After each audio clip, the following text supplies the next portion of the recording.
పెద్దలు మాజీ deputy CM గారు మరియు స్థానిక శాసనసభ్యులైన కడియం శ్రీహరి గారికి, అలాగే గౌరవనీయులు జిల్లా కలెక్టర్ హన్మకొండ గారికి, మిగతా అధికారులకు, అలాగే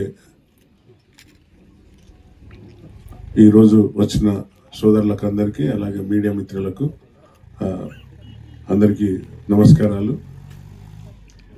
అన్న, my request is that Indiramma వాళ్ళకు ఒక 1012 ఇన్స్టెడ్ ఆఫ్ 1200 ఒక 1000 రూపీస్ చేస్తే బాగుంటుందేమో అనేది మన అందరు కూడా నాయకులు కూడా పొద్దున చెప్పిందన్న. Only for Indiramma houses, not for the other people.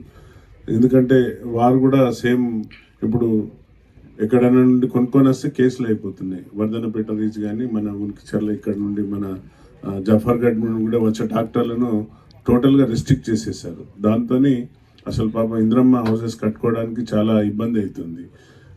ఎందుకంటే టీఎస్ఎండిసి ఈ శాండ్ బజార్ ఏదైతే పెట్టడం చాలా సంతోషదాయకరం. తప్పనిసరిగా ఇందిరమ్మ హౌసెస్ కోసం మా పెద్దలు సిఐ సార్ కూడా మాట్లాడుతూ అన్నారు డిఎం గారు, వారి ఎండి గారితో. సో తప్పనిసరిగా కలెక్టర్ గారు కూడా ఈ విషయాన్ని తీసుకెళ్తే బాగుంటుంది. ఓన్లీ ఫర్ ఇందిరమ్మ హౌసెస్కు ఒక 10,000 చేస్తే సంతోషంగా తీసుకెళ్ళి త్వరగా కంప్లీట్ అయితే అది పేరు మనకే వస్తుంది. అలాగే మొరం అన్న, బేసిక్గా ఇంకా ఇంపార్టెంట్ మొరం కూడా ఇబ్బంది పడుతున్నారు.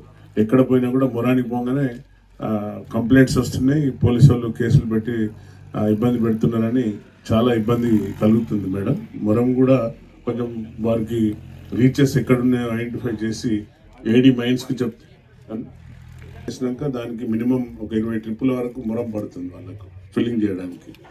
సో ఏడీ మైన్స్ మీరు రీచెస్ చూసి అది ఎక్కడనో మీరు కలెక్టర్ గారికి దృష్టికి తీసుకెళ్తే వారు దానికి శాంక్షన్ ఇస్తే ఓన్లీ ఫర్ ఇందిరమ్మ హౌసెస్. చాలా ఇబ్బంది పెడుతున్నారు దానికోసం. ఫోన్లు చేసి అన్న పోలీసు వాళ్ళు కేసులు పెడుతున్నారు, మేము ఇందిరమ్మ హౌసెస్కి తీసుకుపోతుంటే అని చాలా ఇబ్బంది కలుగుతుంది. దాన్ని కూడా ఒక వెసులుబాటు చేస్తే బాగుంటుంది మేడం. అది కూడా ఇట్లనే సేమ్ క్వాంటిటీ ఇస్తూ దానికి కూడా ఒక రేట్ ఫిక్సప్ చేస్తే బాగుంటుందని నా ఉద్దేశం. వారికి కూడా ఇమీడియట్లీ కట్టుకోగానే ఫిల్లింగ్ చేసుకునే ఛాన్స్ ఉంటుంది. లేకుంటే అట్లనే బేస్మెంట్ లేసి ఆగిపోతున్నాయి, మొరం అని తిరుగుతున్నారు మా దగ్గరికి. మీకు ఇబ్బంది చేయవలసి వస్తుంది, ఫోన్ చేసి ఏడీ మైన్స్ ఎక్కడ ఉన్నాయి చెప్పండి. దానికి కూడా ఒక రేట్ ఫిక్సప్ చేసి మీరు ఏమైనా చేస్తే బాగుంటుంది. We're not encouraging any illegal things.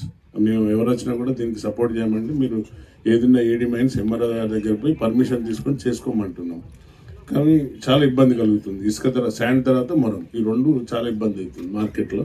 So demand బాగా పెరిగిపోయిందన్న. మన ఇందిరమ్మ యూజర్స్ ఇచ్చే వరకు ఒక్కొక్క ఊర్లో నాట్ లెస్ దెన్ 12 హౌసెస్ వస్తున్నాయి మనం కాన్స్టిట్యున్సీలో. అట్లా 3,500 ఇచ్చే వరకు చాలా డిమాండ్ పెరిగింది. కాబట్టి ఈరోజు కలెక్టర్ గారు చొరవ తీసుకొని ఇమ్మీడియట్లీ పెద్దలు శ్రీహరి గారితో మాట్లాడి ఇక్కడ మనకు ఈ ఇసుక డంప్ రావడం, ఈ యొక్క యాడ్ పెట్టడం, చాలా యాడ్ నుండి మనం అందరం కూడా అత్యధికంగా మన మీడియా ద్వారా సోదరులకు అందరికీ చెప్పి, మన నాయకులు కూడా చెప్పి, ఎక్కడ బజార్లో కొనకుండా అసలు బయట నుండి వచ్చే ఇసుకకు దాని సాంద్రత అంటే క్వాలిటీ లేదు. ఇది క్వాలిటీ ఉన్న ఇసుక కాబట్టి ఇది కట్టుకుంటే ఇందిరమ్మ హౌసెస్ పక్కా హౌసెస్ వాళ్ళ చిరకాల వాంఛన తీరుతుంది. కాబట్టి తప్పనిసరిగా రీచెస్లో ఇంకా ఈ డంప్ యార్డ్లో ఎప్పుడు కూడా ఎంటీ ఉండకుండా చూసుకోవాల్సిన బాధ్యత ఏమైనా ఉన్నా కూడా మా దృష్టికి తెస్తే ఎండి గారితో పెద్దలు మాట్లాడతారు. కలెక్టర్ గారు కూడా మాట్లాడి ఎప్పటికప్పుడు